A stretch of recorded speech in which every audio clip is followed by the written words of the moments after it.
वो मैच 152-0 जो हमें आप याद दिलाते रहते हैं, वो आपके टॉप बैट्समैन जरूर हैं, लेकिन दुनिया के टॉप बैट्समैन में वो नहीं आते। तो चाहे वो जायसवाल हो, जिसके बारे में आज दुनिया बात कर रही है कि I have never seen a more split team than this. Cricket world के दो नोन राइवल्स है, इंडिया और पाकिस्तान। इन दोनों टीम्स की राइवलरी का जो कंपैरिजन है वो इंग्लैंड और ऑस्ट्रेलिया के साथ होता है, बल्कि उन टीम्स से भी ज्यादा इनकी राइवलरी मानी जाती है। हिस्ट्री उठाकर देख लें तो हर मैच में इंडिया और पाकिस्तान का, चाहे वर्ल्ड कप मैच हो या बायलैटरल सीरीज हो, जिस तरह की राइवलरी, जिस तरह का कंपटीशन देखा गया है, वो क्रिकेट वर्ल्ड में और किसी टीम और किसी मैच में नहीं होता। लेकिन रीसेंट हिस्ट्री उठाकर देखें तो दोनों टीम्स का ग्राफ बिल्कुल ऑपोजिट है। एक टीम जो आज बुलंदियों को छू रही है, नए से नए, अच्छे से अच्छे रिकॉर्ड्स बना रही है, वहीं दूसरी टीम बिल्कुल खाई में जाकर गिरी है, एकदम रॉक बॉटम हिट कर चुकी है और बुरे से बुरे रिकॉर्ड्स बनाए जा रही है। आज की डेट में इन दोनों टीम्स का कंपैरिजन नहीं बनता, लेकिन हमारे पड़ोसी तो सिर्फ हम ही से कंपेयर करते रहते हैं। तो मैंने सोचा कि क्यों ना ये वीडियो बनाऊं जिसमें मैं दिखाऊं कि किस तरह से इंडिया टीम और पाकिस्तान टीम के बीच में जो कंपैरिजन है, जो गैप है, वो कितना बढ़ चुका है और किन बेसिस पे वो कंपैरिजन हो सकता है और इंडिया टीम कहां स्टैंड करती है और पाकिस्तान की टीम कहां। So here are the 5 points, 5 ऐसी चीजें जिसमें इंडिया टॉप पर है, लेकिन पाकिस्तान को उन चीजों पर काम करने की जरूरत है। और 5th रीजन तो बहुत ज्यादा इंपॉर्टेंट है, इसलिए वीडियो को प्लीज एंड तक जरूर देखिएगा। Welcome to cricket flavours everyone. So पहली चीज आती है टैलेंट। जो टैलेंट इंडिया में अवेलेबल है, I am talking about at the grass root level also. छोटे बच्चों से जो स्कूल में स्कूल कॉम्पिटिशन, स्कूल टूर्नामेंट्स खेलते हैं, वहां से जो टैलेंट आ रहा है, उसकी वजह से आज की डेट में इंडिया टीम में इतना टैलेंट अवेलेबल है कि एक तरह से प्रॉब्लम ऑफ प्लेंटी हो गई है, यानी किसे चूज करें और किसे नहीं।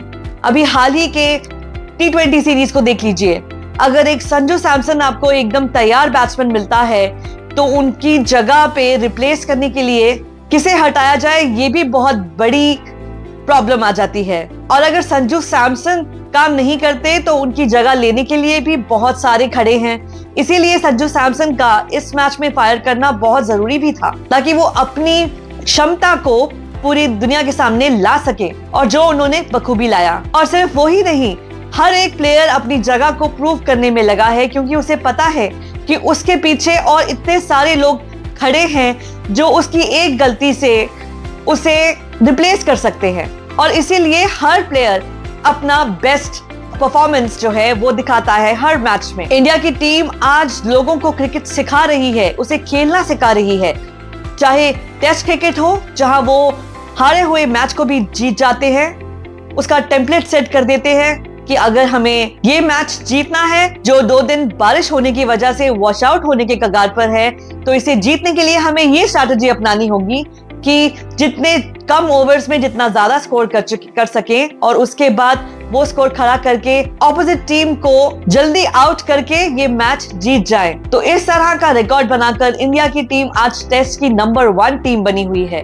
वहीं पाकिस्तान की टीम 550 रन बनाकर भी फर्स्ट इनिंग्स में इतना स्कोर बनाकर हारने वाली पहली टीम बन गई है 147 साल के टेस्ट क्रिकेट के इतिहास में। यही नहीं, इस हार के बाद वो WTC पॉइंट टेबल के बिल्कुल बॉटम पे पहुंच गए हैं और 100% WTC साइकिल से बाहर हो चुके हैं। और वहीं इंडिया का फाइनल खेलना पक्का है। तो ये जो अबंडेंस ऑफ टैलेंट है, ये इंडिया में है, इसके कंपटीशन की वजह से, इसके रिगरस ट्रेनिंग जो इन्हें ग्रास रूट लेवल से मिलता है उसकी वजह से, और कहीं ना कहीं पाकिस्तान में ये अवेलेबल नहीं है। कल रमीज राजा ने कमेंट्री करते हुए यही कहा था कि अगर बाबर आजम को ड्रॉप कर दिया जाए तो उनकी जगह लाए किसको। जहां इंडिया के पास प्रॉब्लम ऑफ प्लेंटी है, पाकिस्तान के पास है problem of who to pick, किसे लाएं, क्योंकि हर प्लेयर टैलेंट में कम ही है। तो जो बाबर आजम कल ड्रॉप हो चुके हैं, जिन्हें कहा जा रहा है कि उनकी परफॉर्मेंस अच्छी नहीं आ रही थी, वो फिर भी पाकिस्तान के बेस्ट प्लेयर थे।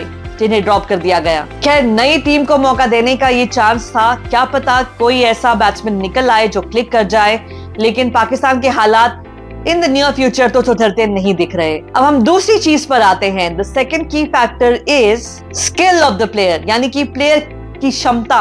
Again because of competition, India के प्लेयर्स में ये स्किल भर भर कर है, क्योंकि ऑब्वियसली हम क्रेम डेला क्रेम लेते हैं, यानी कि जो क्रीम के ऊपर भी क्रीम होती है ना, उसे लिया जाता है इंडिया की टीम में। तो इन प्लेयर्स का स्किलफुल होना, टैलेंटेड होना तो पक्का है ही। ना सिर्फ इनमें स्किल है, बल्कि उस स्किल को इतना अच्छे से तराशा गया है, उसे होन किया गया है कि वो बेस्ट प्लेयर्स, सुपरस्टार्स बनकर आते हैं टीम में। टीम में इंटरनेशनल मैचेस खेलने से पहले ही हर प्लेयर इंटरनेशनल रेडी है। वही पाकिस्तान में, like I said, the best batsman Babar Azam, जो दुनिया जानती है कि पाकिस्तान का बेस्ट बैट्समैन है, उसका calibre, I am very sorry, और मुझे यकीन है कि अगर मेरे पाकिस्तानी ऑडियंस इस वीडियो को देख रहे हैं, वो इस चीज को पसंद नहीं करेंगे जो मैं कहने वाली हूं, लेकिन सच यही है कि वो भी इतने स्किलफुल नहीं है। वो मैच 152-0 जो हमें आप याद दिलाते रहते हैं, दुबई में आपका इकलौता वर्ल्ड कप विन, दोनों वर्ल्ड कप्स को मिलाकर, वो सिर्फ इसीलिए पॉसिबल हुआ था क्योंकि दुबई की कंडीशंस के हिसाब से जो टीम पहले टॉस जीत जाती थी और बैटिंग दे देती थी दूसरी टीम को, उसका जीतना सर्टन था। आप उस पूरे वर्ल्ड कप को उठाकर देख लीजिए, जिसने टॉस जीता और बैटिंग नहीं की, बैटिंग सेकंड की, वो ही टीम जीती। और उस गेम में भी मैन ऑफ द मैच मिला था शाहीन शाह अफरीदी को, जिन्होंने इंडिया की टीम को एक कम टोटल पे आउट कर दिया था, और उसमें बहुत इंपैक्ट था शाहीन शाह अफरीदी का। इसीलिए skill wise Babar Azam top batsman of the world में नहीं आते। वो आपके टॉप बैट्समैन जरूर हैं, लेकिन दुनिया के टॉप बैट्समैन में वो नहीं आते। हाँ, उनके कुछ इनिंग्स जरूर हैं बड़ी टीम्स के अगेंस्ट भी, बट वो बहुत कम है। इसीलिए सच का मानना बहुत जरूरी है, आप लोगों की आंखें खोलना जरूरी है कि स्किल की कमी है आपके पूरे प्लेइंग 11 में। लेकिन स्किल की कमी इंडिया में तो बिल्कुल भी नहीं है, एज इज एविडेंट। हर प्लेयर सुपरस्टार है। हर प्लेयर जब डेब्यू करने के लिए आता है तो वो किसी भी फॉर्मेट में आए, आके एकदम अपना झंडा गाड़ देता है। तो चाहे वो जायसवाल हो, जिसके बारे में आज दुनिया बात कर रही है, या NKR, जिसने रिसेंटली इतना बढ़िया परफॉर्मेंस करके दिखा दिया था T20s में। बल्कि बॉलिंग में भी अगर सिराज, बुमराह और शामी हैं, तो उनकी एब्सेंस में आपको मयंक यादव तैयार दिख रहे हैं, जो आज इतनी जबरदस्त स्पेस से बॉलिंग कर रहे हैं। और स्पिन में भी रवि बिश्नोई को मौका जाके लास्ट मैच में मिला था T20 सीरीज के बांग्लादेश के अगेंस्ट, लेकिन आते ही रवि बिश्नोई ने अपनी धाक बिठा दी, अपना झंडा गाड़ दिया और दिखाया कि देखो भाई, मुझ में भी बहुत टैलेंट है, बहुत स्किल है। अब हम आते हैं तीसरे पॉइंट पर, और ये बहुत जरूरी भी है, फिटनेस।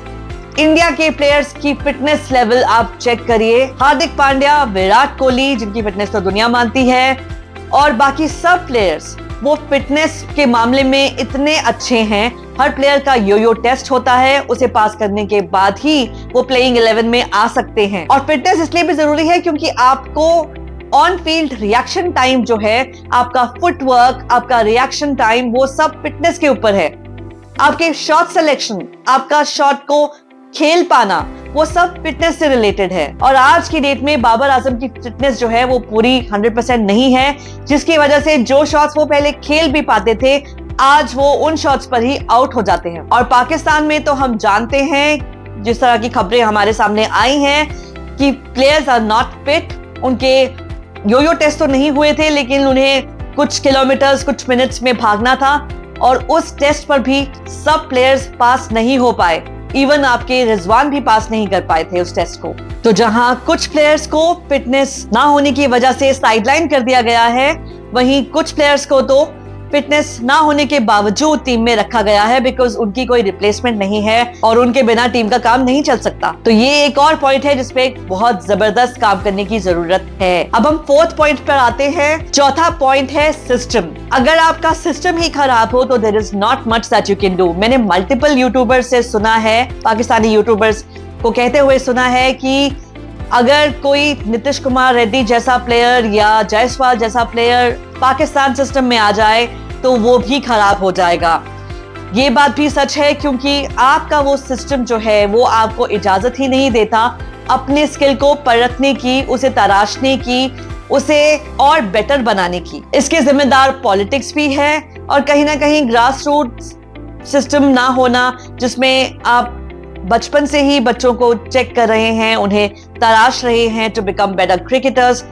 एक सिस्टम जो बकायदा होता है, जैसे इंडिया में है, you have the school level tournaments and then you have the under 15, under 19, Ranji trophy, domestic tournaments, so many of these tournaments before a player even comes up for an IPL or even then to the international level team. तब तक आने के लिए जितने सारे पड़ावों से गुजरना पड़ता है इंडियन प्लेयर्स को, कि वो जब इंटरनेशनल टीम को हिट करते हैं वो इतने ज्यादा स्किलफुल होते हैं, उनका स्किल इतना अच्छी तरह से होन हो चुका होता है कि दे आर इंटरनेशनल रेडी। ये सिस्टम आपके यहाँ पर लैकिंग है, पाकिस्तान में ये सिस्टम जरूर लैकिंग है। सो आपको जरूरत है अपने सिस्टम को ग्रास रूट लेवल से ही इंप्रूव करने की, ताकि आपके पास भी अच्छे से अच्छा टैलेंट आए जो ज्यादा से ज्यादा स्किलफुल हो और उसकी फिटनेस भी बहुत अच्छी हो। अब आते हैं पांचवें और सबसे जरूरी पॉइंट पर, वो है टीम बॉन्डिंग, टीम का आपस में रिलेशनशिप। आई एम श्योर कि आपने बहुत सारे पाकिस्तानी यूट्यूबर्स को भी सुना होगा ये कहते हुए कि कितनी बॉन्डिंग दिखती है टीम इंडिया में। जब टीम इंडिया वर्ल्ड कप जीती थी तो जो उससे कुछ महीने पहले के उनके बीच के मनमुटाव थे, I am talking about Rohit Sharma and Hardik Pandya, जो भी उनके डिफरेंसेस थे वो एक साइड पर लगाकर उन्होंने सिर्फ इंडिया के लिए खेला और इंडिया को जितवाया। और वो एविडेंट था उस आफ्टर विनिंग द टूर्नामेंट, जो उनका लैप ऑफ विक्ट्री था या जो उनके हाव भाव थे, जो उनका डांस था, उस सब में कि क्या बॉन्डिंग है इस टीम के अंदर। बल्कि रिसेंटली बात ले लीजिए, परसों के मैच में ही जब बांग्लादेश से इंडिया सीरीज जीत गया था और संजू सैमसन को उस मैच के लिए मैन ऑफ द मैच मिला था, तो जिस तरह से हंसी से लोटपोट होकर बाकी के प्लेयर्स उसे चीयर भी कर रहे थे, उसे इनकरेज कर रहे थे, वो देखने का मजा ही कुछ और था। लेकिन आपकी पाकिस्तानी टीम में तो जितना ज्यादा टीम के बीच में मनमुटाव है ये पूरी दुनिया को पता है।